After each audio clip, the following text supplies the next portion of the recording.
మాజీ CM YCP అధినేత జగన్మోహన్ రెడ్డికి చెందినటువంటి సరస్వతి కంపెనీకి సంబంధించినటువంటి భూముల్లో అసైన్డ్ భూములను అధికారులు గుర్తించడం జరిగింది. పల్నాడు జిల్లా మాచవరం మండలంలో మొత్తం సరస్వతి కంపెనీకి సంబంధించి భూములు కేటాయించడం జరిగింది. అక్కడ సిమెంట్ ఫ్యాక్టరీ ఏర్పాటు కావచ్చు, ఇతర వాటికి. అయితే ఈ భూముల్లో అసైన్డ్ భూములు, ప్రభుత్వ ఫారెస్ట్ భూములు ఉన్నట్లు కూడా ఆరోపణలు ఉన్నాయి. ఈ నేపథ్యంలోనే కొంతకాలం క్రితం కూడా డిప్యూటీ సీఎం పవన్ కళ్యాణ్ కూడా ఈ ప్రాంతానికి చేరుకొని అక్కడ పర్యటించడం జరిగింది. ఆ పరిశీలన ఏదైతే సరస్వతి కంపెనీకి కేటాయించినటువంటి భూములు ఏదైతే ఉన్నాయో ఆ భూముల్ని కూడా పరిశీలించడం జరిగింది. సో ఈ నేపథ్యంలోనే రెవెన్యూ అధికారులు, ఫారెస్ట్ అధికారులు సంయుక్తంగా ఆ భూముల్లో ఏదైతే సరస్వతి కంపెనీకి కేటాయించినటువంటి భూముల్లో సర్వే చేపట్టారు. అందుట్లో ఉన్న ఫారెస్ట్ భూములు కావచ్చు, రెవెన్యూ అసైన్డ్ భూములు ఏమైనా ఉన్నాయా గుర్తించాలంటూ కూడా సర్వే కూడా నిర్వహించారు. సో ఈ నేపథ్యంలోనే మాచవరం మండలంలో సరస్వతి కంపెనీకి కేటాయించినటువంటి భూముల్లో అసైన్డ్ భూములు ఉన్నట్లు అధికారులు గుర్తించారు. గతంలో అక్కడ ఎవరికైతే అసైన్డ్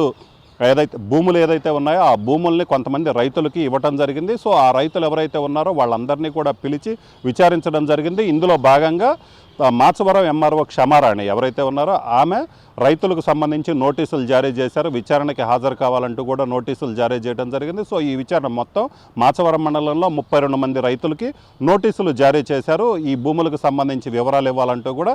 సో వాళ్ళందరినీ విచారించిన తర్వాత కొంత భూమి అయితే మాత్రం అసైన్డ్ భూమి సరస్వతి కంపెనీ భూముల్లో ఉన్నట్లు కూడా అధికారులు గుర్తించడం జరిగింది. మొత్తం మాచవరం మండలంలో వేమవరం అలాగనే పిన్నెల్లి ఈ రెండు గ్రామాలకు సంబంధించి అసైన్డ్ భూములు ఏదైతే ఉన్నాయో మొత్తం 17 ఎకరాల 69 సెంట్ల భూమి ఏదైతే అసైన్డ్ భూమి సరస్వతి కంపెనీ భూముల్లో ఉన్నట్లు అధికారులు గుర్తించడం జరిగింది. సో వీటిని స్వాధీనం చేసుకోవాలంటూ కూడా తహసీల్దార్ క్షమారాణి, విఆర్ఓ, ఆర్ఐలకు కూడా ఉత్తర్వులు జారీ చేయడం జరిగింది.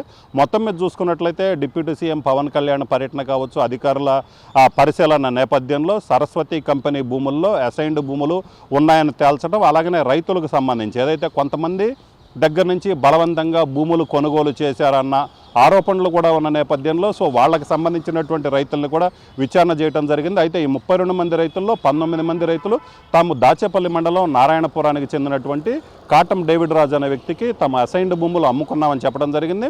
సో డేవిడ్ రాజు సరస్వతి కంపెనీకి ఈ భూముల్ని అమ్మినట్లు కూడా అధికారులు గుర్తించడం జరిగింది. మరికొంతమంది రైతులు తామైతే భూములు అమ్మలేదని కూడా చెప్పడం జరిగింది. సో మొత్తం మీద అయితే మాత్రం 17 ఎకరాల 69 సెంట్ల అసైన్డ్ భూమి, ప్రభుత్వ భూమి సరస్వతి కంపెనీ భూముల్లో ఉన్నట్లు అధికారులు గుర్తించడం జరిగింది.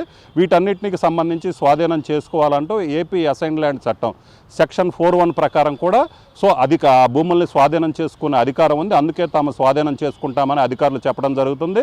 సో ఈ నేపథ్యంలో దీనికి సంబంధించి ఏదైనా అభ్యంతరాలు ఉంటే అప్పీల్ చేసుకోవడానికి 90 రోజుల గడువు ఉంది. ఈ 90 రోజుల్లోపు సరస్వతి కంపెనీకి సంబంధించినటువంటి ప్రతినిధులు ఆర్డీఓకి అప్పీల్ చేసుకోవచ్చుకంటూ కూడా వాళ్ళు స్పష్టంగా చెప్పడం జరిగింది. సో ఈ నేపథ్యంలోనే ఇంకా అటవీ శాఖ భూములు, ఎందుకంటే అటవీ భూములు కూడా ఇందులో ఉన్నాయన్న ఆరోపణలు కూడా ఉన్న నేపథ్యంలో అటవీ శాఖకు సంబంధించిన అధికారులు కూడా సర్వే చేస్తున్నారు. అయితే అటవీ శాఖకు సంబంధించినటువంటి ఏదైతే విస్తీర్ణం సరస్వతి కంపెనీకి కేటాయించినటువంటి భూముల విస్తీర్ణం చాలా ఎక్కువగా ఉండటం, అటవీ శాఖకు సంబంధించినటువంటి సిబ్బంది కొంత తక్కువగా ఉండటంతో ఈ సర్వే అనేది ఆలస్యం అవుతుంది. మరికొద్ది రోజుల్లో అటవీ శాఖకు సంబంధించినటువంటి సర్వే కూడా పూర్తవుతుంది. మొత్తం సర్వే పూర్తయిన తర్వాత సరస్వతి కంపెనీ భూముల్లో ఎంత మేరకు అటవీ భూములు ఉన్నాయా లేదా తేలే అవకాశం ఉంది. అయితే మొదటి నుంచి కూడా అసైన్డ్ భూములు ఉన్నాయని ఆరోపణలు ఉన్న నేపథ్యంలో డిప్యూటీ సీఎం పవన్ కళ్యాణ్ పర్యటన నేపథ్యంలో సరస్వతి కంపెనీ భూముల్లో అసైన్డ్ భూములు ఉన్నట్లు తేలటంతో ఇప్పుడు ఏదైతే మాత్రం రాష్ట్రంలో పొలిటికల్గా హాట్ టాపిక్గా మారినటువంటి పరిస్థితి ఉంది. ఇప్పుడు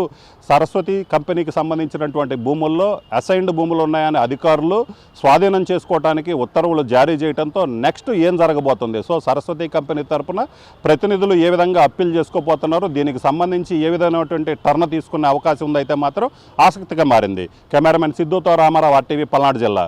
మరిన్ని వీడియోస్ కోసం ఛానల్ ని సబ్స్క్రైబ్ చేయండి. లేటెస్ట్ అప్డేట్స్ కోసం వాట్సాప్ ఛానల్ ని ఫాలో అవ్వండి. ఆ లింక్ డిస్క్రిప్షన్ లో ఉంది.